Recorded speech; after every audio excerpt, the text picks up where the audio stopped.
Sarah McKinnon was always different from the other women in Copper Creek, Arizona. Her curves made the town whisper, and her confidence made them afraid. When the townspeople finally snapped, they did the unthinkable. They chained her to the old oak tree outside of town, leaving her to the mercy of the desert sun. But they didn't count on James Blackwood, the richest rancher in the territory, finding her there. One look at the cruelty before him, and James knew he had to act. As he reached for those chains, he wasn't just saving a woman. He was challenging everything his world believed in. But can two outsiders find love while fighting against a town determined to destroy them? Before we jump back in, tell us where you're tuning in from. And if this story touches you, make sure you're subscribed, because tomorrow I've saved something extra special for you.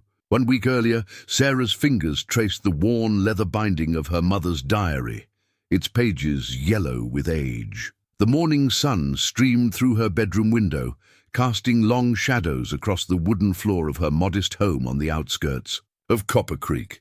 She'd read the passages so many times she knew them by heart. "My dearest Sarah," her mother had written, "in a world that seeks to shrink us, stand tall. Your beauty is your strength, not your shame." The words brought both comfort and pain. Her mother had faced the same whispers, the same judgmental stares. But times were supposed to be different now. It was 1885, not 1855. Sarah closed the diary and stood, straightening her riding clothes. She had horses to train, and she wouldn't let the town's small-mindedness keep her from doing what she loved. At the stables, Sarah worked her magic. Wild mustangs grew calm under her touch. Spooked horses learned trust again. Her methods were different, gentler, more intuitive than the harsh braking techniques others used. And that was part of the problem. Unnatural, they called it, the way she could calm a horse with just her presence. Unseemly, they whispered, when she rode astride instead of side saddle. But it was her curves that drew the most vicious comments, as if her very shape was an act of defiance against proper society. Tommy Parker brought his new stallion in that morning, a magnificent beast with wild eyes and a nervous disposition. Nobody else could get near him, Tommy admitted, keeping his eyes carefully averted from Sarah's figure. "But they say you have a way." Sarah approached the horse slowly, her voice soft and melodious. "Hey there, beautiful," she crooned, letting the stallion catch her scent. "Nobody's going to hurt you here." The horse's ears flicked forward, interest overcoming fear.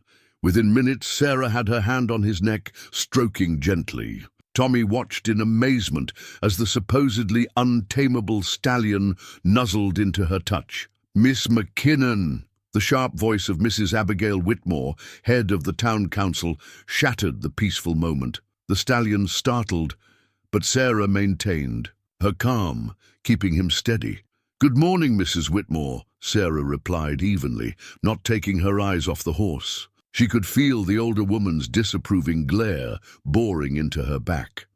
"We've had complaints," Mrs. Whitmore announced, her voice clipped, "about your inappropriate attire and behavior. This is a respectable town." Sarah finally turned, one hand still on the stallion's neck. Her riding clothes were practical. Pants for safety, a fitted shirt that allowed movement, nothing scandalous except to those who found a woman's natural form offensive. "I'm working, Mrs. Whitmore. These clothes keep me safe while handling horses. Would you prefer I risk injury to satisfy propriety?" Tommy shifted uncomfortably between them, clutching his hat. Mrs. Whitmore's face tightened with displeasure. "You're setting a dangerous example for the young ladies of this town. First the clothes, then the independent living, the unwomanly work. We've been lenient because of your father's memory, but enough is enough." Sarah felt her mother's words echo in her mind. "Stand tall. My work speaks for itself," she said firmly. "Every horse I train, every rider I teach, they trust me because of my skill, not my appearance." "You have until Sunday to make appropriate changes," Mrs. Whitmore declared, "or the council will be forced to take action." She turned on her heel and strode away, leaving a heavy silence in her wake. Tommy cleared his throat. "Miss McKinnon, I'm sorry about all that. What you did with Kaiser here, It's amazing. Sarah managed a small smile. Thank you, Tommy. Let's focus on getting Kaiser comfortable with a saddle, shall we? But as she worked through the morning, Sarah couldn't shake the weight of Mrs. Whitmore's threat. Her mother's diary had warned of this, how fear could turn a community against its own. Her mother had chosen to leave to start fresh elsewhere, but this was Sarah's home, her father's legacy. She wouldn't be driven out by small minds and smaller hearts. That evening she lit a lamp and opened the diary again, finding the entry. From just before her mother left, "My darling girl, they fear what they don't understand. A woman who owns her beauty, who stands in her power, it threatens their careful order. But remember, your body is not a scandal. Your strength is not a sin. You come from a line of women who refuse to be less than they were. Whatever you choose, choose it standing tall." Sarah closed the diary gently. Sunday was 4 days away, 4 days to decide, bend to their will or face whatever punishment they deemed appropriate. Her fingers brushed the diary's worn cover, feeling the strength of generations within its pages. She would not bend. Whatever came, she would face it standing tall, just as her mother had taught her. Sunday arrived with storm clouds gathering on the horizon, nature itself seeming to sense the tension in Copper Creek. Sarah sat in the back of the town hall, her spine straight as a rail, watching as the council members filed in with their official decree papers. The wooden benches filled quickly with townsfolk, their whispers like dry leaves scratching across the floor. Mrs. Whitmore took her place at the podium, her grey hair pulled severely back, her mouth a thin line of righteousness. "We are gathered today to address a matter of public morality," she began, her voice carrying to every corner of the hall. "Miss Sarah McKinnon has been given ample opportunity to correct her inappropriate behavior." Sarah felt the weight of every stare, but she didn't shrink. Her mother's words echoed in her mind. "Stand tall." "The council has documented numerous complaints," Mrs. Whitmore continued, lifting an official-looking paper. "Indecent attire, unsuitable conduct, corrupting influences on our young women. Miss McKinnon has chosen to ignore our warnings, to flout our traditions." From the crowd, young Betty Wilson, one of Sarah's riding students, stood up. "But Miss McKinnon taught me to be brave. She showed me I could—" "Sit down, child." Betty's mother yanked her back to the bench. "This is exactly the sort of influence we're talking about." Sarah's heart ached for Betty, seeing the girl's eyes fill with tears. But before she could speak, Reverend Clark stepped forward. "I've seen girls as young as 12 beginning to emulate Miss McKinnon's style of dress," he intoned gravely. "They speak of independence, of choosing their own paths.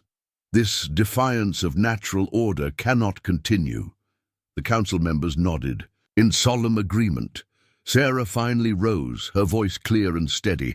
"My work helps this community. Every horse I gentle, every rider I teach."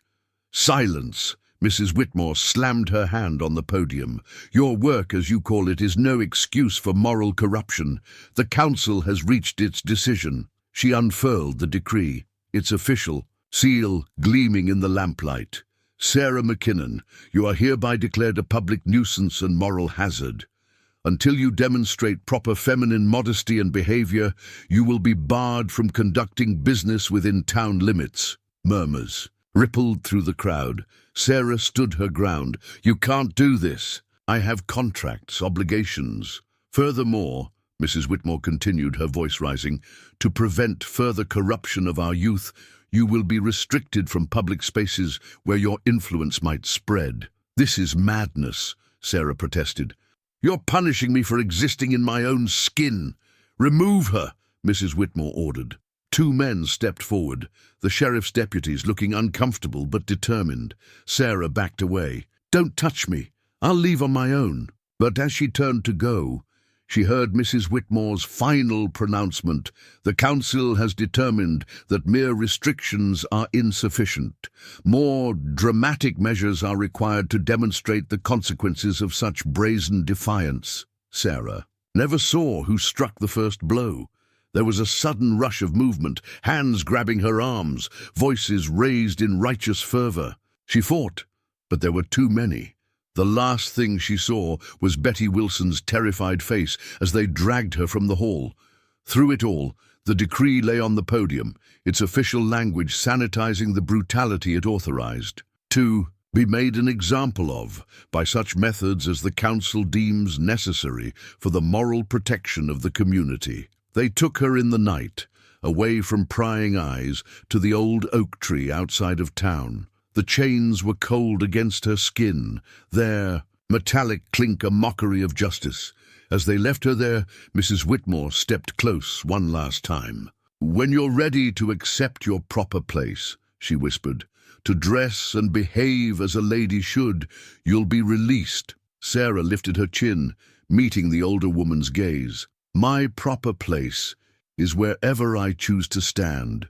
Mrs. Whitmore's face hardened. "Then stand here until hunger and shame teach you better." She turned away, leading the others back toward town, leaving Sarah alone with the rising moon and the weight of the chains. But even bound to the oak, Sarah refused to bow her head. The chains might hold her body, but they couldn't chain her spirit. She was her mother's daughter, and she would face whatever came standing tall. Dawn came with cruel clarity, painting the desert in shades of gold and rose. Sarah's wrists were raw, where the iron chains had chafed through the night. Each link a cold reminder of the town's judgment. The old oak's rough bark pressed against her back, offering neither comfort nor mercy. The morning stage rumbled past on the distant road, kicking up dust. Sarah watched it disappear over the horizon, carrying travelers who would never know what darkness lurked in Copper Creek's proper facade. Her throat was already dry, the desert sun climbing higher with merciless intent. A rattlesnake slithered past, tongue flicking out to taste the air. Sarah remained perfectly still, remembering her father's lessons about desert creatures. "They're more afraid of you than you are of them," he'd always said. "Like the townspeople," she thought bitterly, afraid of anything different, anything they couldn't control. The sound of approaching hooves made her heart leap, but it was only young Tommy Parker, riding wide around the tree on his way to town. He couldn't meet her eyes, his face a mask of shame as he urged his horse faster. "Coward," Sarah whispered, her voice rough from thirst. But she understood his fear. Standing up to the likes of Mrs. Whitmore meant risking everything. Reputation, livelihood, acceptance. The chains clinked as she shifted, trying to find a less painful position. They'd left just enough slack for her to sit or stand, a mockery of mercy. The metal had warmed in the sun, but that only made it worse, like wearing bands of fire around her wrists. A covey of quail scattered through the scrub brush, their quiet calls a reminder of the life that continued despite human cruelty. Sarah watched them, remembering mornings spent riding these same lands, feeling free and strong. Now, the desert she loved had become her prison. Mid-morning brought the first townspeople, drawn by morbid curiosity. They kept their distance, whispering. Behind raised hands, Sarah recognized Mrs. Peterson from the general store, who'd always praised her way with horses. Now the woman hurried past, pulling her young daughter close, as if Sarah's condition might be catching. The girl stared, wide-eyed, until her mother jerked her away. "That's what happens to women who don't know their place," Sarah heard her say. The words cut deeper than the chains. Sweat trickled down Sarah's back, her clothes offering little protection from the rising heat. She'd lost feeling in her fingers, but she forced them to move, refusing to let the chains win. Every small defiance mattered. A prairie hawk circled. Overhead, its cry echoing across the empty landscape. Sarah envied its freedom, its indifference to human rules and restrictions. The bird answered only to the sky, the wind, its own wild nature. "Miss McKinnon?" A small voice startled her. "Betty." Wilson stood a few yards away, clutching a cloth-wrapped bundle. She glanced nervously over her shoulder. "Betty, you shouldn't be here," Sarah managed, though her heart warmed at the girl's courage. "I brought water," Betty whispered, creeping closer. "And some bread. I can't reach high enough to go home, Betty." Sarah's voice was firm but gentle. You've shown more bravery than any of them, but I won't let you risk their anger. Go on now." Tears spilled down Betty's cheeks as she backed away, leaving the bundle just out of Sarah's reach. The sight of it, salvation so close yet impossible to grasp, was another kind of torture. The sun climbed higher, and Sarah retreated into memories. Her mother's voice reading from her diary. Her father teaching her to gentle wild horses.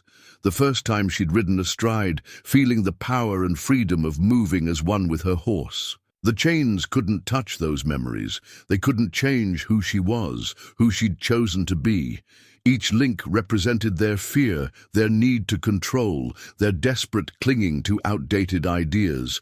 But chains could be broken. Iron could be overcome. As afternoon heat shimmered across the desert, Sarah began to sing, softly at first, then stronger. The lullaby her mother had taught her, about a wild mare running free under endless stars. Let them hear, let them know that chains might bind her body, but her spirit remained unbroken. The old oak's leaves rustled above her, nature's accompaniment to her act of defiance. She was Sarah McKinnon, her mother's daughter, her father's legacy, and she would not be broken by iron or ignorance. James Blackwood pulled his gold pocket watch from his vest, its polished surface catching the afternoon sun. The elegant timepiece had been his father's final gift, a reminder that true wealth lay not in gold, but in how a man chose to spend his time. The stage was running 2 hours late, and Copper Creek looked like every other small-minded town he'd passed through on his way west. The watch's lid snapped shut with a decisive click. He'd built the largest cattle empire in the territory, by seeing potential where others saw only dust and limitation. This town would be no different, assuming its people could be reasoned with. "Mr. Blackwood, sir," the stagecoach driver called down. "Sorry for the delay. Broke an axle back near—" James waved away the apology, his attention caught by the unusual silence of the town's main street. Every face that peered out from shops and walkways seemed to carry the same wary tension. "Something wrong in town?" he asked the driver, who suddenly became very interested in adjusting the horse's reins. "Not my place to say, sir. Best speak to Mrs. Whitmore at the town council if you're looking to do business here."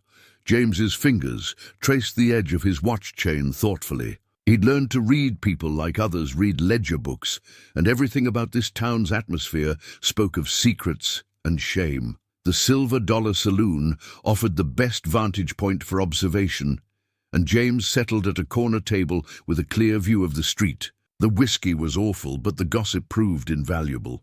Showed her what proper women do. Chained up like a wild animal. Blackwood himself coming to invest. That McKinnon girl had it coming. James's hand stilled on his glass. The fragments of conversation painted an ugly picture, one he'd seen too often in his travels. Small towns and their small judgments, using propriety as a weapon. The bartender, an older man with kind eyes, seemed less caught up in the righteous fervor. James beckoned him over. "Tell me about the McKinnon girl," he said quietly, sliding across a generous tip. The bartender glanced around before leaning in. "Sarah McKinnon, best horse trainer in 3 territories, but she doesn't fit their mold of what a woman should be. Town council." He shook his head. "They did something terrible. Used her as an example." James checked his watch again, a habit that helped him mask his reactions. "Where?" "Old Oak, out past the North Road. But, mister, if you're thinking of getting involved—" James stood, leaving payment for the drink. "I've found that involvement is the only cure for injustice." The afternoon heat hit him like a physical wall as he stepped outside. His horse, a magnificent black stallion, waited patiently at the hitching post. As he mounted, Mrs. Whitmore herself emerged from the town hall, her face a study in practiced authority. "Mr. Blackwood, we've been expecting you. The council is ready to discuss your investment proposal." "Later, madam." His voice carried the weight of wealth and influence, stopping her short. "I find I need to survey the outskirts first. Get a feel for the moral character of the region." Her face paled slightly. Mr. Blackwood, surely the council chambers would be more comfortable. But he was already riding away, his watch secure in his vest pocket, each tick marking time toward a confrontation that would shake Copper Creek to its foundations. The old oak was visible from a distance, its ancient branches reaching toward the merciless sky. And beneath it, a sight that made James's jaw clench. A woman chained like a criminal, her head unbowed despite the obvious suffering she'd endured. He dismounted slowly, years of business negotiations having taught him the value of careful approach. Sarah McKinnon lifted her head to watch him, and James saw not a victim, but a warrior. Despite the dirt and sweat, despite the chains, her eyes held a fierce dignity that stirred something deep in his soul. His pocket watch ticked steadily, marking the moment when everything would change. Not just for Sarah or for James himself, but for a town that desperately needed to be dragged into a new era. "Miss McKinnon," he said softly, removing his hat, "I believe we have a great deal to discuss about the future of Copper Creek." The watch marked each second of silence between them, counting down to a revolution that would begin with the breaking of chains and end with the shattering of centuries of prejudice. James Blackwood had come to Copper Creek looking for a business opportunity. Instead, he'd found a cause worth fighting for, and a woman strong enough to lead the charge. The bolt cutters gleamed in James's saddlebag, their steel jaws catching the late afternoon light.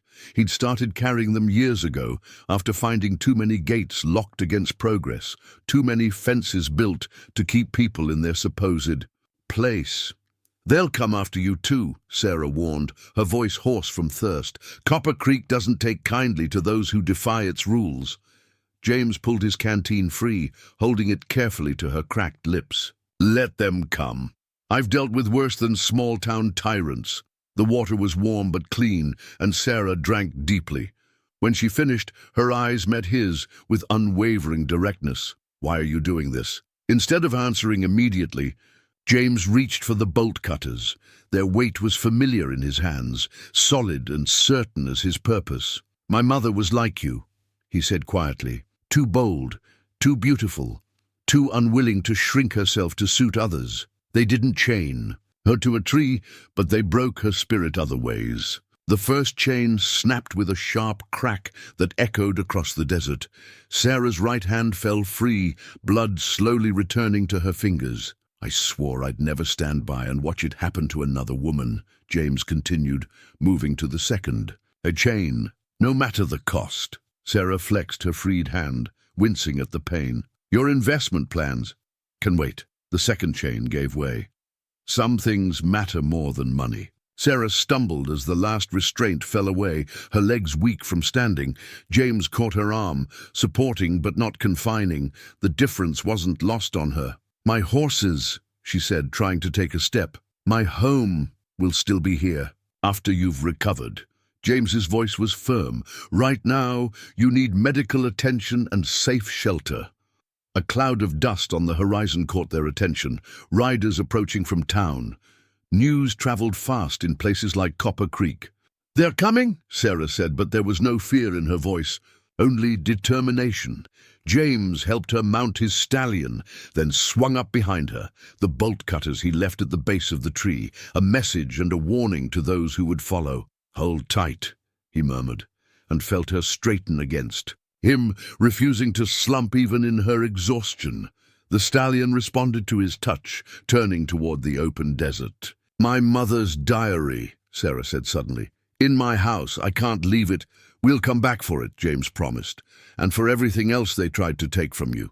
But first, we ride." The horses' hooves struck sparks from the rocky ground as they rode away from the old oak, each stride carrying them further from chains and closer to freedom. Behind them, the riders from town grew larger, shouts carrying on the wind. Sarah's laugh startled him, rough from thirst but genuine. Mrs. Whitmore must be beside herself, the town's most eligible investor, running off with their moral disgrace. "Let them talk." James guided the horse around a patch of cacti. "I've found that those who chain others are usually the ones most bound by their own fears." The sun was setting now, painting the desert in fierce oranges and purples. Sarah's body gradually relaxed against him as exhaustion took its toll, but her spine remained straight, her dignity intact. The bolt cutters lay behind them, their job complete. But James knew that the harder work lay ahead, breaking the invisible chains of prejudice and fear that bound not just Sarah, but an entire town. For now, though, there was only the rhythm of hooves, the vast desert ahead, and the weight of a brave woman finally free to be herself. James smiled into the gathering dark. Sometimes the best investments weren't in cattle or land, but in the courage to stand against injustice. The riders behind them were falling back, unwilling to pursue too far from their safe, familiar boundaries. Their shouts faded into the desert wind, replaced by the whisper of sagebrush and the promise of change coming to Copper Creek, one broken chain at a time. The Blackwood Ranch emerged from the darkness like a mirage, its sprawling buildings softly lit by lanterns. Sarah, barely conscious after the long ride, registered the sweet smell of alfalfa and the gentle sounds of cattle in the night. Strong. Hands helped her down from the horse, and she fought to stay upright, unwilling to show weakness even now. "Maria!" James called out, supporting Sarah's weight. "Bring the medicine chest, and wake Rosa." An older Mexican woman appeared on the porch, her dark eyes taking in the situation quickly. She disappeared inside, returning moments later with a wooden chest, decorated with intricate Native American designs. "Madre de Dios," Maria breathed, seeing Sarah's condition. "This way, quickly." They led Sarah into a comfortable bedroom where an elderly woman waited. Rosa's weathered face spoke of Apache heritage, her hands steady as she opened the medicine chest. "The chains?" Rosa asked simply, removing a clay jar filled with dark salve. "Cut," James replied. "But her wrists?" Rosa nodded, uncapping the jar. A pungent, earthy smell filled the room. Desert sage, yucca, and other herbs Sarah couldn't identify. "My grandmother's medicine," Rosa explained, her accent thick but warm. "For healing body and spirit."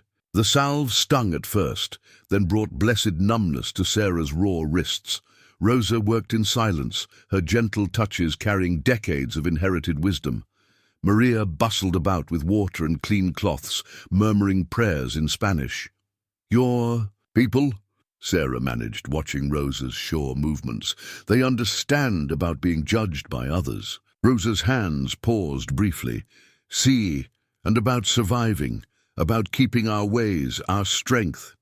She resumed applying the salve. "This medicine, the white doctors call it superstition, but it heals." James stood in the doorway, his presence protective, but not possessive. Rosa's grandmother was the local healer before the town decided they were too civilized for traditional medicine. "Their loss," Sarah whispered, feeling the salve's magic working through her pain. "Their fear," Rosa corrected, "of women who know things, who hold power in their hands." She secured light bandages around Sarah's wrists. "Like you with your horses." A commotion arose outside, voices approaching hooves.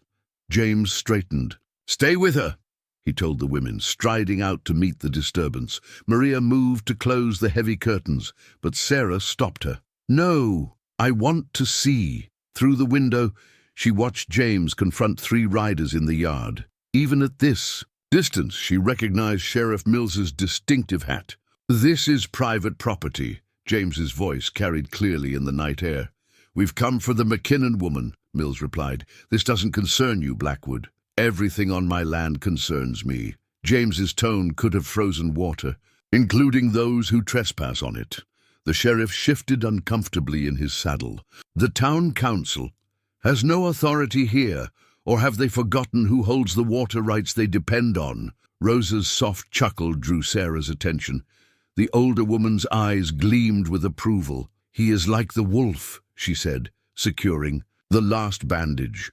"Fierce when protecting his own." "I'm not his to protect," Sarah murmured. "No." Rosa packed away her medicines. "You are your own, but even the strongest need allies." She pressed the clay jar into Sarah's hands. "Keep this.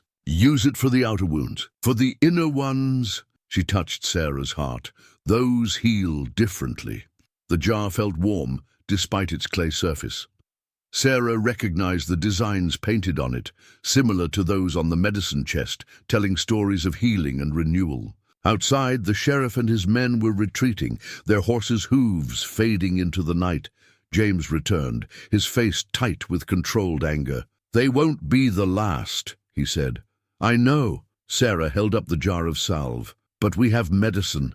"They don't understand." James's expression softened as he looked between the three women, Sarah holding the Apache medicine, Rosa with her ancient knowledge, Maria with her steadfast faith. Different kinds of strength, different ways of healing. "Rest," he said gently. "Tomorrow will bring its own battles." As Sarah settled into the clean bed, Rosa's salve soothing her wounds, she felt something she hadn't expected. Peace. Here, surrounded by others who understood what it meant to be different, to be judged, she could finally let her guard down. The medicine jar sat on the bedside table, its symbols catching the lamplight, a reminder that healing came in many forms, and that sometimes the best medicine was finding those who accepted you exactly as you were. The letter arrived with the morning sun, carried by a nervous young ranch hand who'd been stopped on the road to town. The paper was expensive, the kind Mrs. Whitmore used for official council business, but the words it contained were far from civilized. James read it at his desk, his face darkening with each line. Sarah stood by the window, Rosa's salve cool on her healing wrists, watching his reaction. "They're threatening to cut all business ties with the ranch," he said finally, "to brand me as a defender of moral corruption to every cattle buyer from here to Kansas City." Sarah's hands clenched. "I should leave. You've risked enough." "No." James set the letter down with deliberate care. This is exactly the kind of pressure they've used for years to keep everyone in line. Read it yourself." Sarah picked up the letter, the expensive paper somehow feeling dirty in her hands. "Mr. Blackwood, your interference in town matters, and harboring of the McKinnon woman represents a grave threat to the moral fabric of our community. Unless she is returned to face the council's justice, we will be forced to take actions to protect our way of life. Consider carefully whether one woman's defiance is worth the destruction of your business interests in this territory. Let it be known that any who aid her will face similar consequences. The corruption of our youth cannot be tolerated, nor can the flagrant disregard for propriety she represents. You have until sunset tomorrow to make the right choice. Regards, Mrs. Abigail Whitmore, Town Council President. They're scared, Sarah said, letting the letter fall. Not just of me, but of what I represent. Freedom has that effect on those who build their power on others' constraints. James stood, moving to a cabinet where he kept his business ledgers.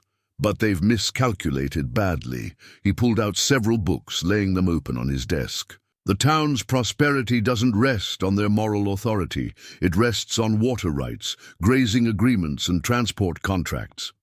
His finger traced down columns of numbers, all of which pass through this ranch. You'd use that against them. I'd use it for justice. The same way they've used their power for injustice. He looked up at her.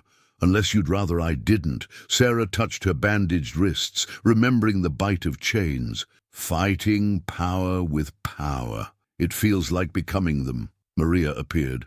In the doorway, a fresh pot of coffee in her hands. No, señorita. The difference is in how the power is used.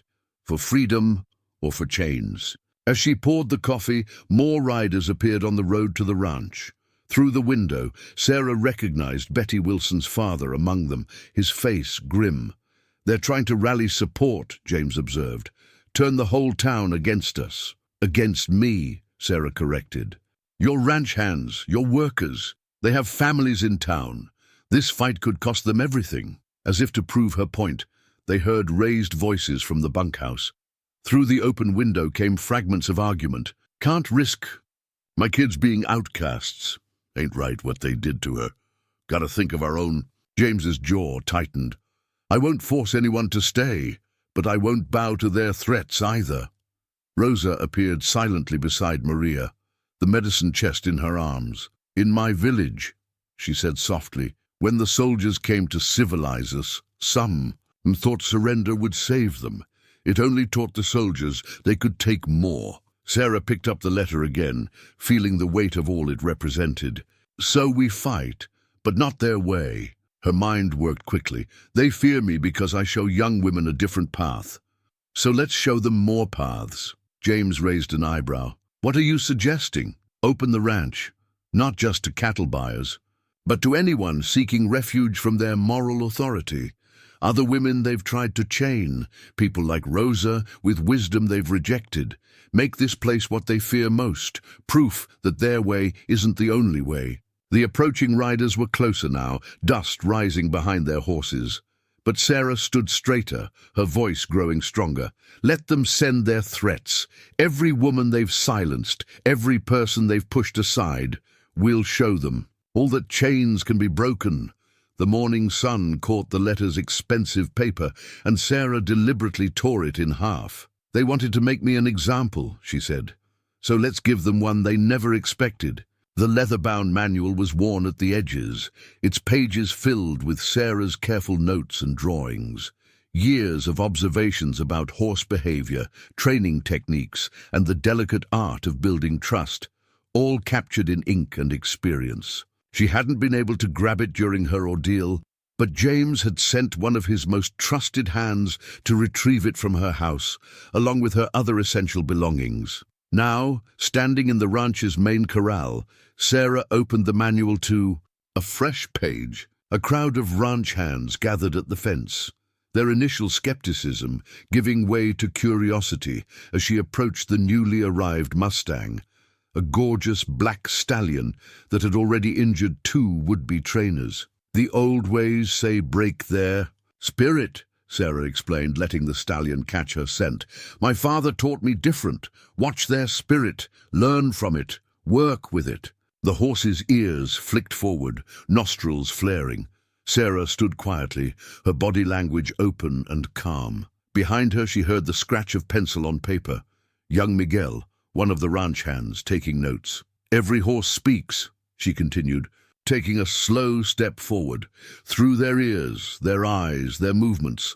The trick isn't dominating them. It's learning their language." The stallion snorted, pawing the ground. Several hands tensed, but Sarah remained steady. She opened her manual, showing Miguel the detailed sketches of horse postures and their meanings. "See how he's testing, not threatening, asking who we are." She took another step. "My manual has 10 years of these conversations. Every success, every failure." The stallion's head lowered slightly, curiosity overtaking caution. Sarah began humming softly, an old technique noted in the margins of her book, passed down from horse traders on the Navajo trails. "Madre de Dios," whispered Maria from the fence, "just like the stories of horse whisperers." Within an hour, Sarah was running her hands along the stallion's neck, speaking softly as the proud animal stood calm and trusting. The ranch hands broke into spontaneous applause, and even the most skeptical among them looked impressed. "The manual," Miguel asked eagerly. Could I study it sometime?" Sarah smiled, seeing the genuine interest in the young man's eyes. "Better. You can help me add to it. Your people have horse wisdom too, wisdom I'd love to learn." Word spread quickly through the ranch. By afternoon, Sarah had a small group of regular students, not just ranch hands, but their wives and daughters too. The manual became a shared text, with Sarah adding notes about Mexican horse training, traditions and bits of Apache wisdom from Rosa. "You're building something here," James observed that evening, watching Sarah add new sketches to the manual's pages. "Something more than horse training." Sarah nodded, not looking up from her work. "Knowledge doesn't belong to just one group. Neither does strength." She turned to a fresh page. "Every person who learns these methods, who sees there's another way besides force, they carry that lesson beyond the corral." A commotion at the main gate interrupted their conversation. Through the window, they saw Betty Wilson on her pony, her mother close behind, both looking nervous but determined. "Miss McKinnon," Betty called out. "Pa said we're not supposed to talk to you, but could you teach me about horses, about doing things different?" Sarah met James's eyes, seeing her own hope reflected there. She picked up her manual, feeling its familiar weight. "Come in, Betty. Bring your mother too. I think we all have something to learn from each other." The evening sun caught the gold lettering on the manual's spine, the language of trust, as Sarah walked out to meet her new students. Each page represented more than just horse training now. It was becoming a testament to different ways of seeing, of learning, of being. More riders were approaching the ranch, other townsfolk drawn by rumors of the gentle horse trainer who defied convention. Not all would stay, not all would learn. But as Sarah opened her manual to share its wisdom, she knew that each small change, each mind opened, was another crack in the walls of prejudice. "First lesson," she said to her growing audience, the black stallion grazing peacefully nearby. "True strength doesn't come from breaking spirits. It comes from helping them." Soar. The manual's pages rustled in the evening breeze, ready to record new chapters in the ongoing story of change. Sarah's chains had been meant to make her an example of submission. Instead, they'd become the catalyst for something far more powerful. A revolution of gentle hearts and minds, spreading one lesson at a time. Sheriff Mills's badge caught the late afternoon sun as he dismounted at the ranch gate, the silver star tarnished around its edges. Like the man who wore it, the badge's authority had been slowly corrupted by years of compromise, of looking the other way, while the town council bent justice to their will. "Quite a gathering you've got here, Blackwood," Mills called out, eyeing the dozen or so horses hitched outside the corral. Inside, Sarah was conducting another training session, her voice carrying clear and strong. James stepped down from the porch, positioning himself between the sheriff and the corral. "Folks are free to learn here, Sheriff. No law against that. No law yet." Mills touched his badge unconsciously. "But the council's meeting tonight. Special session." His eyes tracked the group of women and girls watching Sarah work. Mrs. Whitmore's mighty concerned about the influence being spread here. "Influence?" James's voice hardened. "You mean knowledge? Understanding? The kinds of things that might make people question chains and trees?" The sheriff flinched slightly, his hand dropping from his badge. "You're new here, Blackwood. Don't understand how things work." "Oh, I understand perfectly. I understand how men with badges can forget what they stand for. How silver stars can become weights around the conscience." Inside the corral, Sarah was demonstrating a gentle way to halter a nervous mare. Betty Wilson and 3 other young girls watched intently, their faces bright with learning. Their mothers stood nearby, a mixture of anxiety and wonder in their expressions. "This has to stop," Mills said, but there was uncertainty in his voice. The council doesn't own these people's minds," James cut in, "or their daughters' futures. That badge you wear, it's supposed to protect everyone's rights, not just the ones Mrs. Whitmore approves of." A rider came galloping up, young Tommy Parker, his face flushed with urgency. "Sheriff, they're forming up in town, armed men," Mrs. Whitmore said to, "Tell you, armed men." James stepped forward. "For what? Teaching girls about horses?" Mills's hand strayed to his gun, an unconscious gesture that spoke volumes. "Now don't get riled, Blackwood. Just a precaution. The council's worried about disorder." Sarah had noticed the commotion. She secured the mare and walked to the fence, her students trailing behind her. "Disorder, Sheriff? Is that what you call learning, growing, breaking free of chains?" The badge seemed to weigh heavier on Mills's chest as Sarah approached. He'd known her since she was a girl, had even brought his own horse to her for training. "Once, Sarah, please don't make this harder than it has to be. Just stop these gatherings. Come back to town. Submit to the council's authority." "Like you submitted?" Sarah's voice was quiet but cutting. "Traded your conscience for that star?" The sheriff's face reddened. "You're out of line. No, you're out of line." James moved to stand beside Sarah. "Using armed men against women and children? Is that what that badge means now? More riders were appearing on the road from town, a dozen men, rifles visible on their saddles. Mrs. Whitmore rode with them, her face set in righteous determination. "Get everyone inside," James murmured to Maria, who began quietly shepherding the women and girls toward the house. "Tommy," he called to the young man still sitting his horse, "ride to the north pasture. Tell the men there to come in, now." Mills watched the approaching group, conflict clear on his face. His badge, meant to represent law and justice, had become a symbol of the very oppression it was supposed to prevent. "It's not too late," Sarah said softly. "That star you wear, it could mean something different, could stand for real justice, not just the council's will." The sheriff's hand touched his badge again, feeling its weight. In the distance, Mrs. Whitmore's voice carried on the wind, sharp with authority. The armed men spread out behind her like a gathering storm. "Make your choice, Sheriff," James said. "But remember, that badge carries responsibility, not just power." Mills looked at his approaching posse, then at the women and girls being hurried to safety. His hand dropped from the tarnished star, and for the first time in years he felt its true weight. "God help us all," he muttered, and turned his horse toward the approaching riders. The badge caught the sun one last time, like a question hanging. In the desert air, which side of justice would it serve when the storm finally broke? The garden behind the ranch house was Rosa's pride, a hidden oasis of desert flowers and herbs, carefully tended in the shelter of adobe walls. By moonlight, it became something magical, the night blooming cereus unfurling its petals like stars fallen to earth. Sarah found James there, after the others had gone to sleep, his tall frame leaning against the wall as he stared at the distant lights of Copper Creek. The sweet scent of evening primrose filled the air, nature's defiance of the desert's harshness. "Thinking about tomorrow?" she asked, moving to stand beside him. "Thinking about choices," he replied, "the ones that shape our lives without us even knowing at the time."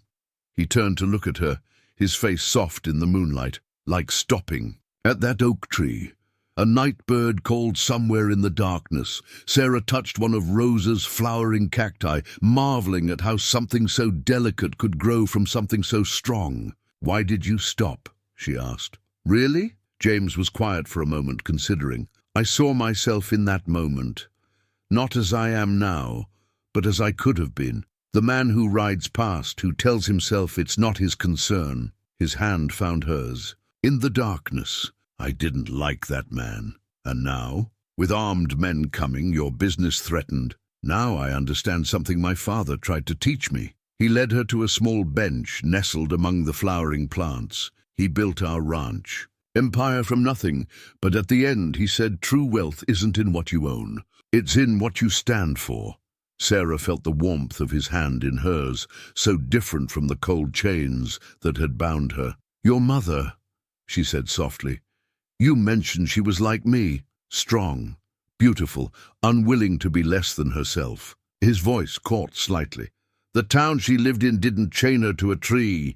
They just chipped away at her spirit piece by piece until she forgot who she was." A cloud passed over the moon, dimming the garden. In the distance, a coyote howled, a lonely, defiant sound. "Is that why you've never married? Fear of watching someone else be broken?" James turned to face her, his eyes intense. "No. I never married because I never met anyone who made me want to stand and fight instead of stand and watch, until now." The moonlight returned, illuminating the garden's beauty. Sarah felt her heart quicken, but her voice remained steady. "I'm not looking to be saved, James Blackwood." "Good." His smile was gentle. "Because I'm not looking to be a savior. I'm looking to be a partner in whatever storm comes." He reached out slowly, giving her time to pull away, and touched her cheek. Sarah leaned into his hand, feeling the strength and tenderness there. "They'll come at dawn," she whispered. "Let them come." His voice was soft but certain. "Some things are worth fighting for." The night-blooming cereus released its fragrance, sweet and fleeting. Sarah closed the distance between them, her lips meeting his in a kiss that tasted of promise and defiance. His arms went around her, strong but not confining, offering shelter without demanding surrender. When they parted, the moon had risen higher, turning Rosa's garden silver. Somewhere in the house, a child laughed in her sleep, one of the girls, who'd found refuge at the ranch. "Listen," James said, his arms still around Sarah. "That's the sound they fear most. Joy they can't control.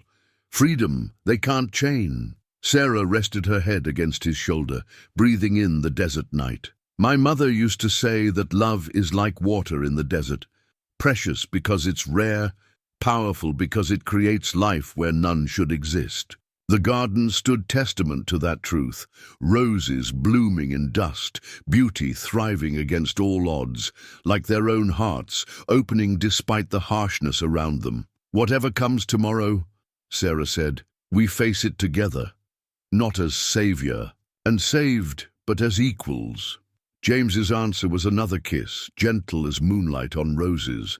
Above them, stars wheeled in their ancient patterns, witnesses to love blooming in the desert's heart, defying every force that would keep it from growing. Wild and free, dawn painted the ranch's fence posts blood red, the rough-hewn wood standing like sentinels against the approaching riders. Sarah counted 30 men at least, their rifles glinting in the early light. Mrs. Whitmore rode at their head, her high-necked black dress a banner of righteous authority. James stood at the main gate, one hand resting on the weathered wood. The fence line stretched out on either side, more than just a barrier for cattle now. It marked the boundary between hatred and hope, between the old world and what could be. Behind them, the ranch hands had formed their own line, armed but steady. Miguel stood with his father and brothers, their faces grim. Rosa and Maria had gathered the women and children in the house, but Sarah could see Betty Wilson's face. Pressed against a window, watching, the riders pulled up short of the fence. Sheriff Mills sat uncomfortably on his horse, caught between the two forces he was supposed to keep peace between. "This is your last chance, Blackwood," Mrs. Whitmore called out. "Send out the McKinnon, woman, and end this foolishness." "Foolishness?" James's voice carried clearly across the morning air. "Is that what you call teaching, learning, growing? We call it corruption," someone shouted from the crowd. "Destroying our ways." Sarah stepped forward to stand beside James, her hand finding his. "Your ways destroyed people long enough. Ask your daughters if they want to live in your chains." Mrs. Whitmore's face tightened. "Children don't know what's best for them. That's why God gave them proper authorities to guide them." "Like you guided me?" Sarah's voice rose, with chains and trees and shame. Movement at the fence line caught her attention. Betty Wilson had slipped out of the house, and now she pushed through the ranch hands to stand in front of Sarah. We can't have her," the girl shouted, her young voice trembling but determined. "She teaches us to be strong."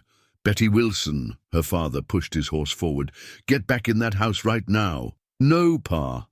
Betty stood straighter. "Miss McKinnon shows us we don't have to be afraid of who we are, that we can be more than just what others want us to be." More figures emerged from the house, women and girls, forming a line along the fence. Sarah recognized faces from town, the seamstress's daughter, the blacksmith's wife, the young widow who lived by the church. "There are children," Mrs. Whitmore's voice rose in fury. "Our wives, you've poisoned their minds."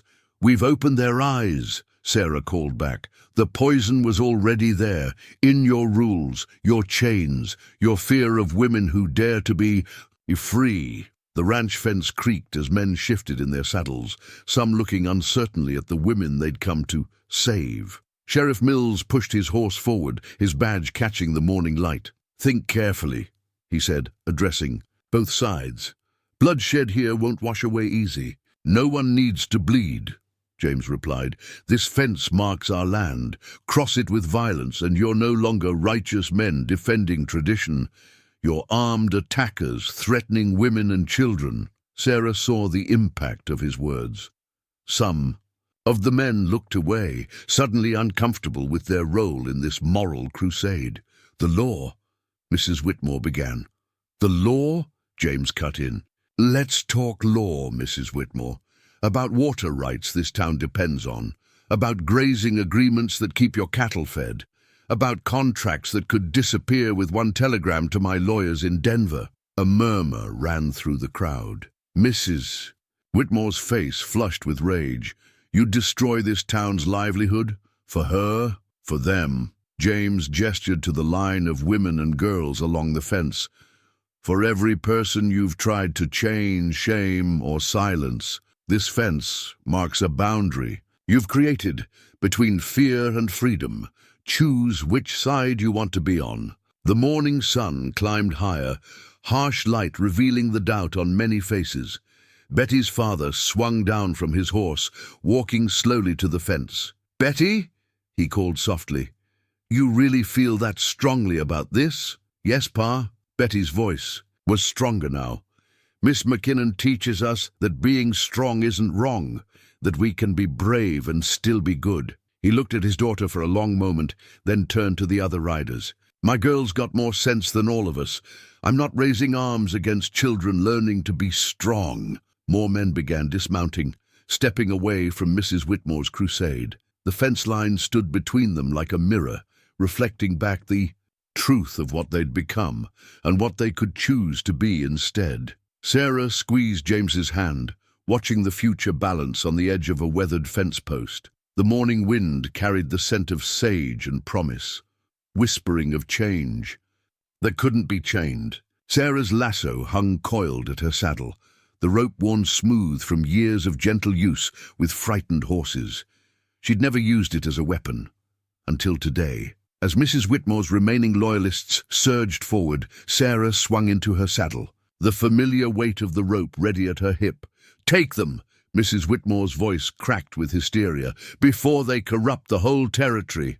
The first shots fired high, warning shots meant to frighten rather than harm. But Sarah saw James stumble, a bullet splintering the fence post near his head.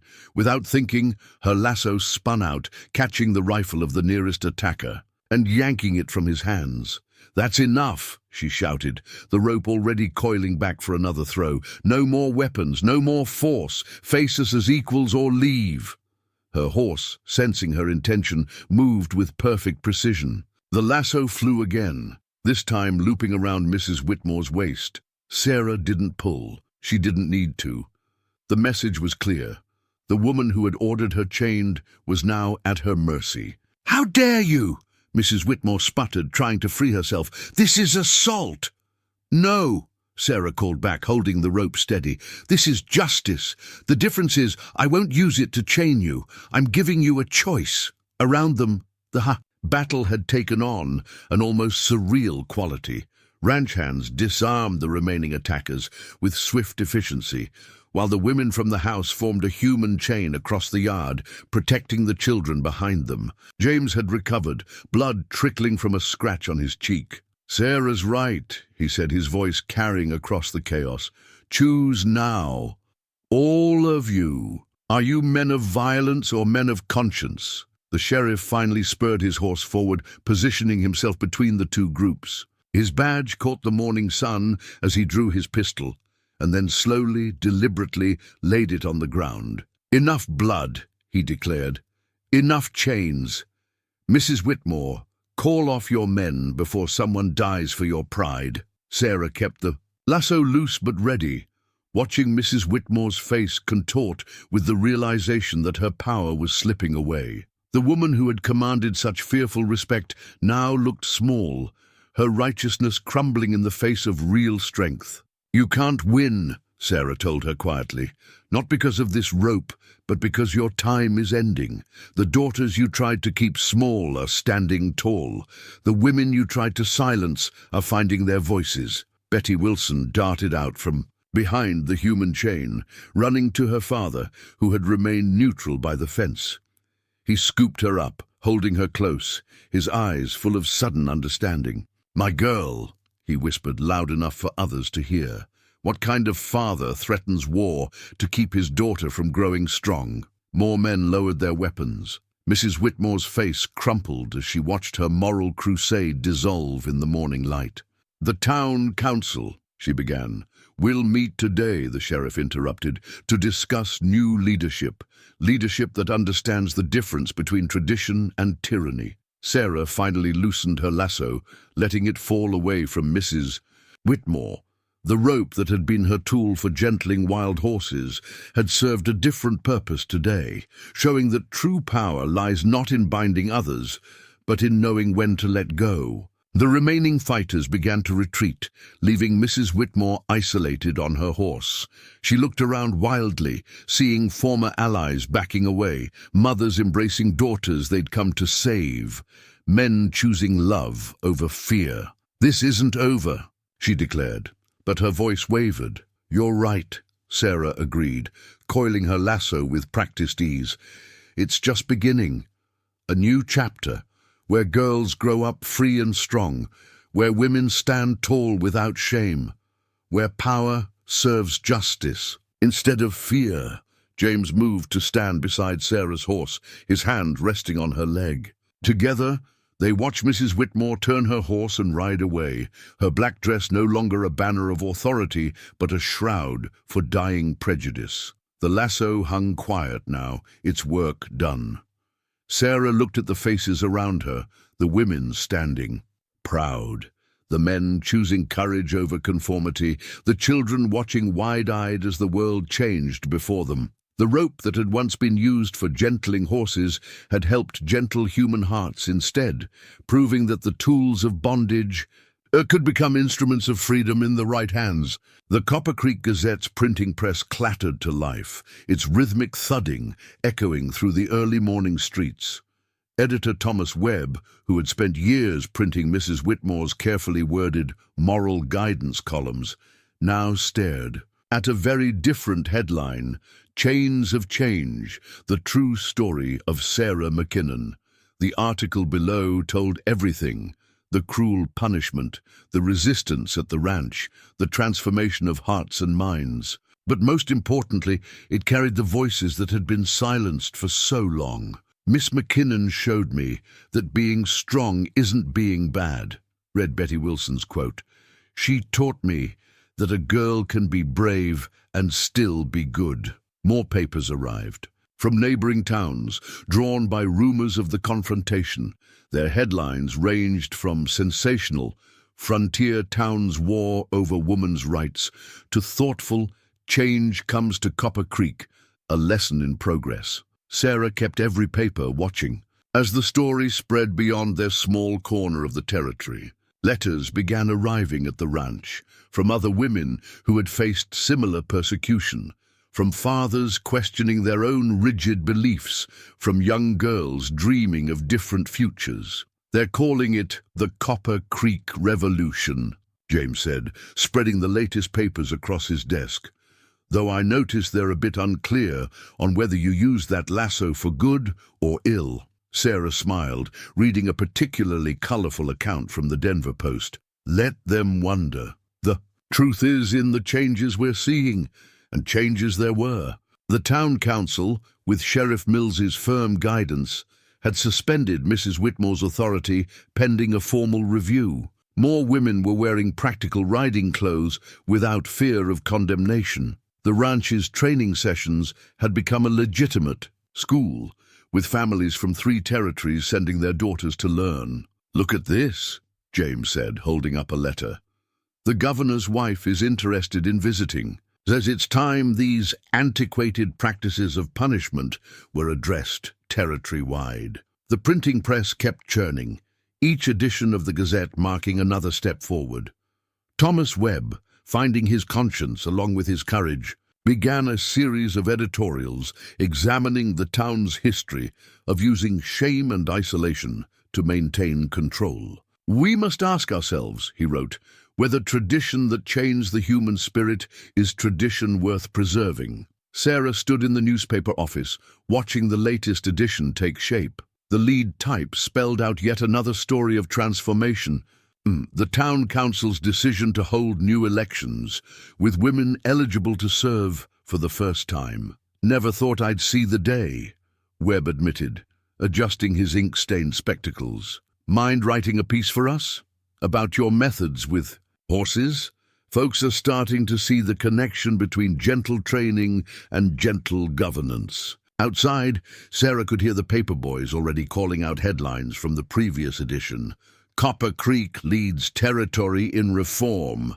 Read all about it. How strange, she thought, that the same papers that had once carried notices of her moral corruption now celebrated her methods as wisdom.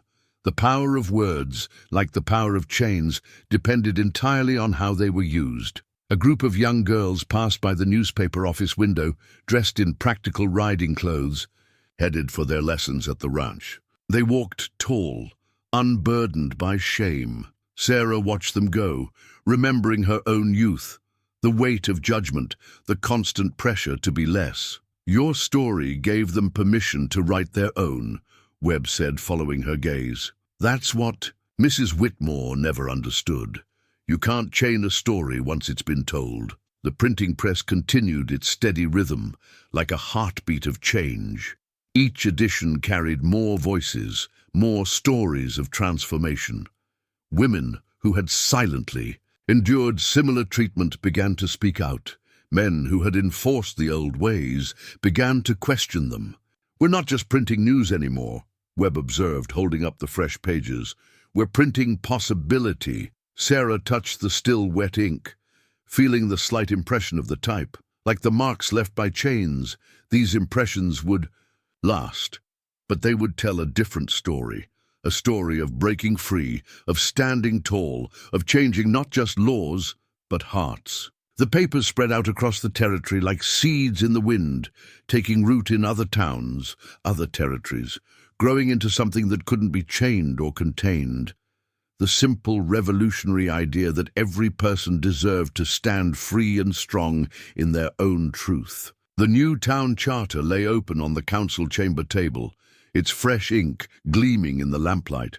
The document represented weeks of careful negotiation, each article crafted to prevent the abuses of the past while building toward a more inclusive future. Article 1, Sarah read aloud to the packed chamber, her voice steady. No citizen of Copper Creek shall be subject to punishment without due process of law. No council, committee, or individual shall have the power to impose extra-legal sanctions or physical restraints upon any person. She paused, meeting Mrs. Whitmore's eyes across the table. The older woman sat quietly in the audience now, her authority stripped away by unanimous vote. But it was her presence here, her willingness to face what she had done, that gave Sarah hope. Article 2, James continued, the right to pursue honest work, education, and personal development shall not be restricted based on gender, appearance, or manner of dress, provided such choices do not harm others. Betty Wilson's father stood up. I move to add, and parents shall be guided by conscience and love, not fear and tradition, in raising their children. The room murmured approval. Sarah watched faces in the crowd, men who had once ridden, armed to the ranch, now nodding thoughtfully, women who had turned away from her in shame, now sitting tall and proud. Tell them about Article 7, Sheriff Mills urged. He had become one of the strongest advocates for change, his tarnished badge now shining with renewed purpose. Sarah turned the page. Article 7. A permanent commission shall be established, comprising equal numbers of men and women, to review any accusations of moral or social misconduct. No punitive action may be taken without this commission's approval. And the chair of this commission, James prompted, will be Sarah McKinnon, Mills announced, if she'll accept. The room grew quiet. Sarah felt the weight of the moment, the symmetry of it, from chained outcast to guardian of justice. She looked at Mrs. Whitmore again, seeing not an enemy now, but a reminder of why such protections were necessary. I accept, she said clearly, but with one condition. Mrs. Whitmore must serve as co-chair. Gasps and whispers filled the chamber. Mrs. Whitmore's head snapped up, her face a mask of confusion. The old ways and the new must learn to work together, Sarah explained. We can't build a better future by simply exchanging one form of judgment for another. She walked to where Mrs. Whitmore sat, offering her hand. Your experience, tempered by understanding of what went wrong, could help prevent others from making the same mistakes. Mrs. Whitmore's eyes glistened with tears. After what I did to you, the charter is about redemption as much as reform, Sarah said softly. Will you help us make it work? The older woman stood slowly, taking Sarah's offered hand. I will try, she whispered. God help me, I will try. They returned to the charter together, its pages containing hope for healing as well as change. Article by article, the document redrew the boundaries of power and responsibility in Copper Creek. James watched from his place at the table, seeing his father's wisdom prove true. Real wealth lay not in what you owned, but in what you stood for. The charter would protect his business interests, yes, but more importantly, it would protect the human spirit's right to grow and flourish. One final article, he said, standing, regarding the old oak tree. Sarah tensed slightly, but her voice remained strong. Read it. The tree known as the Judgment Oak shall be preserved, James read, not as a place of punishment, but as a monument to resilience. A plaque shall be placed there reading, Here stood those who dared to be different. May their courage teach us to break chains, not forge them. Betty Wilson, sitting with her parents, burst into applause. Others joined until the chamber rang. With it, not celebration of victory, but acknowledgement of transformation. The charter's final page waited for signatures. One by one, townspeople came forward, former opponents and supporters alike, to sign their names to this new beginning. Each signature represented a choice to change, to grow, to see differently. Sarah signed last, her name flowing strong and free across the page. Above them all, in careful script, ran the charter's simple preamble. We, the people of Copper Creek, choosing justice over judgment, growth over fear, and hope over hatred, do hereby establish these articles of mutual respect and protection. The document was complete, but Sarah knew the real work was just beginning. True change happened not on paper, but in hearts and minds. The charter was just the first step on a long road of redemption. The engagement ring caught the sunset's light, its simple gold band, holding not a diamond, but a smooth piece of polished wood from the old oak tree. James had commissioned it specially, working with both the town's jeweler and a native craftsman from Rosa's tribe. A reminder, he said, holding it out to Sarah as they stood in the garden where they'd first kissed, that beauty comes in unexpected forms and strength grows from adversity. Sarah touched the smooth wood inlay, feeling its warmth. You understand, don't you, that I won't be a traditional wife? Traditional? James smiled. Like those society women in Denver who've never broken a wild horse or reformed a whole town, I think I'll survive the scandal. The ring slipped onto her finger perfectly, its weight familiar, though she'd never worn one before. Like everything. Between them it represented partnership rather than possession. The ranch hands are taking bets, Sarah said, admiring how the wood grain caught the light. Half think I'll wear a proper dress for the wedding.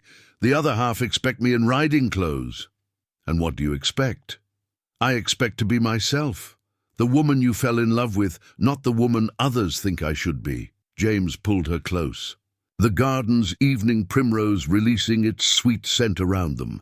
The woman I fell in love with rewrote a town's laws, gentled wild horses, and taught me that true strength lies in lifting others up, not holding them down. Inside the house, they could hear preparations for the engagement celebration. Maria's voice carried through the open windows, directing the setup of food and decorations. The whole town had been invited, even those who had once stood against them. Are you sure about making it so public? Sarah asked. There are still those who need to see that love doesn't follow rules, James finished. That's exactly why it should be public. They walked back inside to find the house transformed. Rosa had woven wildflowers into garlands, their desert beauty defying any notion of proper decorations. Betty Wilson and the other girls from Sarah's training school had created their own decorations, paper chains painted in bright colors, symbolizing the transformation of bonds into beauty. Mrs. Whitmore arrived early, carrying a covered dish, and uncertainly. Since agreeing to co-chair the commission, she'd shown small but significant changes. Now, she approached Sarah with something like admiration in her eyes. "I brought my grandmother's honey cake," she said softly. "It's not traditional for engagements, but—" She glanced at Sarah's ring with its wooden inlay. "I thought perhaps we were making new traditions." More townspeople arrived, filling the house with a buzz of conversation and laughter. Sarah saw Thomas Webb from the Gazette taking notes. No doubt tomorrow's paper would carry a full account of how the infamous Sarah McKinnon's engagement party broke all the proper rules. The sheriff arrived in his best suit, his badge polished to a new shine. He'd brought his wife and daughters, the latter wearing riding clothes similar to Sarah's students. The sight would have scandalized the town just months ago. Now it barely raised an eyebrow. "A toast!" called Miguel, raising his glass. The young ranch hand had become one of their most vocal supporters. "To the couple who taught us that love doesn't chain, it frees." "To Sarah and James," the crowd echoed, and Sarah felt the warmth of acceptance wash over her. Betty Wilson tugged at her sleeve. "Miss McKinnon, Pa says I can keep taking lessons after you're married, that I can learn to run the ranch someday. Just like you." Sarah knelt to the girl's level, her ring catching the lamplight. "You can learn to do anything, Betty, and someday, when you find someone to love, they'll love you for your strength, not despite it." James came up behind her, resting his hand on her shoulder. The gesture spoke volumes: support without possession, partnership without dominance. "Actually," he said to Betty, "we're expanding the school. The governor's wife isn't just visiting. She's helping us establish a proper academy for young women, training in everything from horsemanship to business management." Sarah stood, leaning into his touch. "Really? You didn't tell me. Wanted it to be an engagement gift. The papers are in my office. Equal partnership, your name right beside mine." The ring felt warmer somehow, its wooden heart carrying the promise of growth and change. Around them, the celebration continued, not just of their engagement, but of everything it represented. Love that accepted rather than confined. Strength that lifted rather than limited. Trust that freed rather than fettered. "Dance with me," James said softly as Miguel and his brothers struck up a tune. "Show them all what partnership looks like." And so they danced, her riding boots and his polished shoes moving together across the floor, while the ring on her finger caught the light like a star fallen to earth, a beacon of hope for all who dared to love freely, fully, and without chains. The joint deed to the Blackwood Ranch lay on the lawyer's desk, fresh ink glistening on the signatures that gave Sarah equal ownership of everything: the land, the cattle, the newly established women's academy. But it was the additional clause that meant the most. "All decisions regarding ranch operations and academy management shall require mutual agreement of both parties." "It's unprecedented," the lawyer admitted, adjusting his spectacles. "Married women don't typically hold property rights, let alone equal management authority." "Then we'll set a new precedent," James replied, watching Sarah trace her name on the document, "just like we've been doing all along." Wedding preparations swirled around them, but this quiet moment of legal partnership felt more significant than any ceremony could be. The deed represented everything they'd fought for: equality, respect, shared purpose. "The Academy already has 12 applications," Sarah said, reading through the papers. "Girls from as far as Kansas City, wanting to learn ranching and business. And horse training," James added with a smile. "Your reputation has spread. The Army's interested in your gentling methods for their cavalry horses." Sarah looked up, surprised. "The Army? But they've always insisted on traditional breaking methods. Until they saw your results. Seems horses, like people, respond better to respect than force." Outside the lawyer's office, Copper Creek bustled with activity. The wedding was bringing visitors from across the territory, drawn as much by curiosity about the infamous Sarah McKinnon as by the celebration itself. Young women walked the streets in riding clothes without fear of judgment. The town council, now including 3 female members, had approved plans for a new schoolhouse that would teach both traditional subjects and practical ranching skills. "Look," Sarah said, pointing through the window. Betty Wilson was leading a group of young girls on horseback, all riding astride, all sitting tall and proud. A year ago, they would have been scandalized. Now they're teaching the next generation. The deed's final clause caught her eye. "This property shall serve as a haven for those seeking education, opportunity, and refuge from persecution." Legal language making permanent what their hearts had already decided. Maria burst into the office, her arms full of fabric. "Señorita Sarah, the dress or the riding outfit, whichever you choose, it needs fitting." Sarah laughed at James's deliberately averted eyes. "Still not telling you what I'm wearing," she teased. "Some traditions are worth keeping." "As long as they're chosen, not imposed," he replied, gathering the deed papers. "Speaking of choices, Rosa wants to perform a traditional Apache blessing alongside the church ceremony." "Perfect," Sarah said. "A bridge between worlds, just like us." They stepped out into the street where Mrs. Whitmore was directing the decoration of the town square. The wedding would be public, their love on display just as their defiance had been.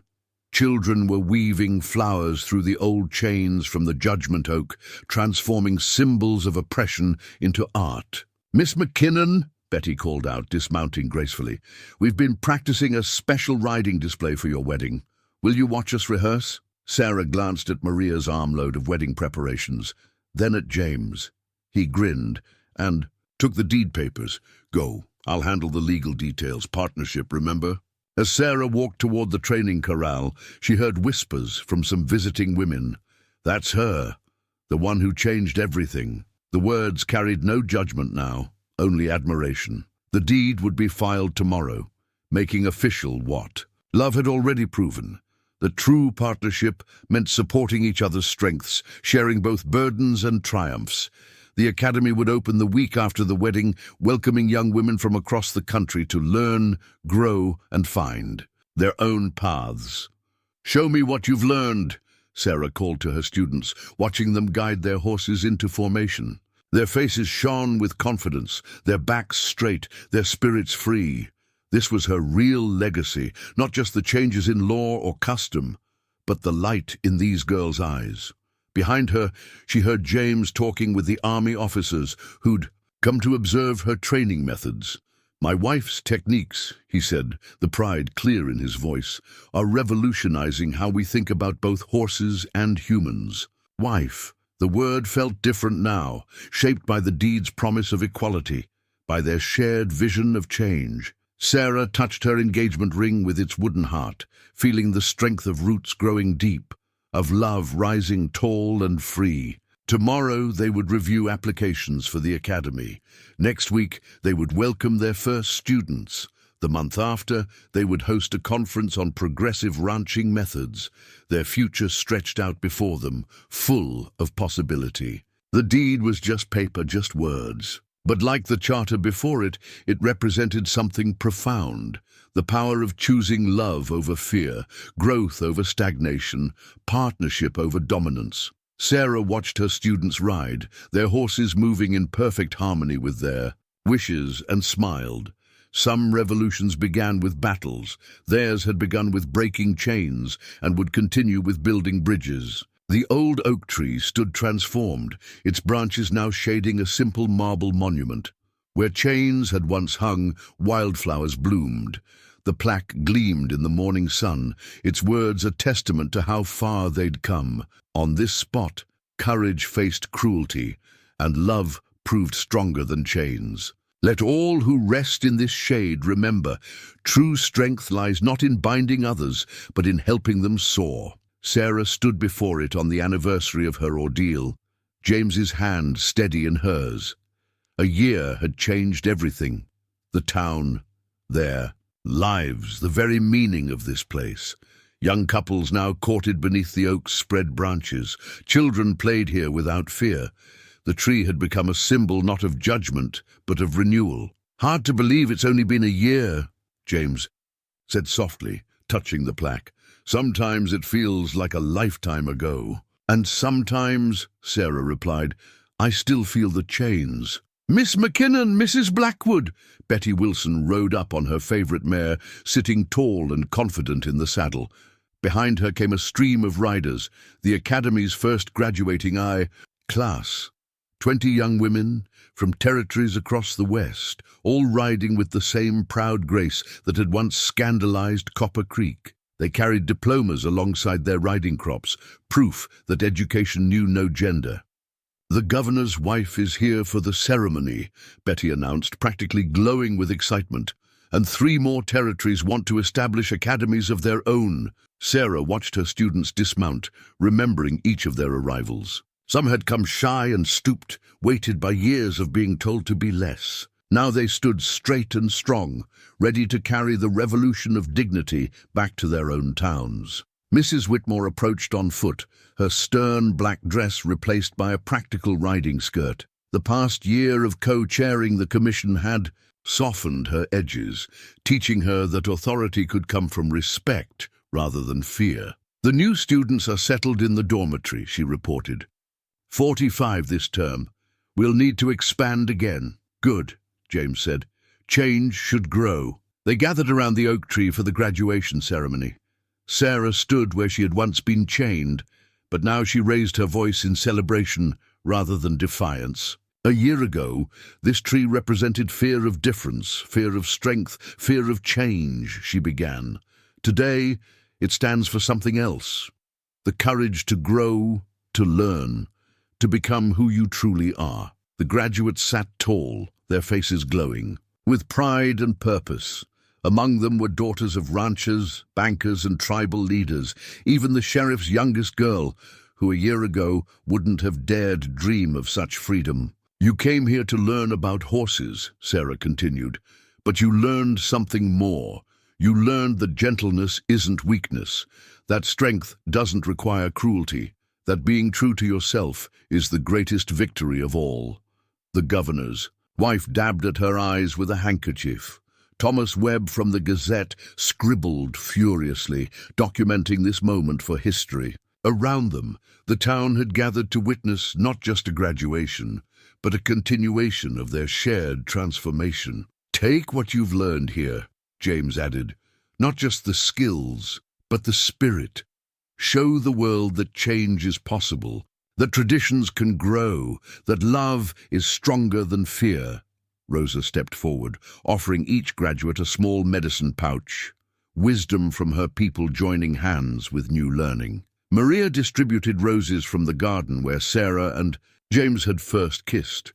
Mrs. Whitmore presented each young woman with a business license, legal proof of their right to practice their trades. The oak's leaves rustled overhead, nature's applause for human progress. Sarah touched her wooden ring, feeling the strength of roots and the promise of growth. "1 year ago," she said softly, "they tried to chain me here to break my spirit.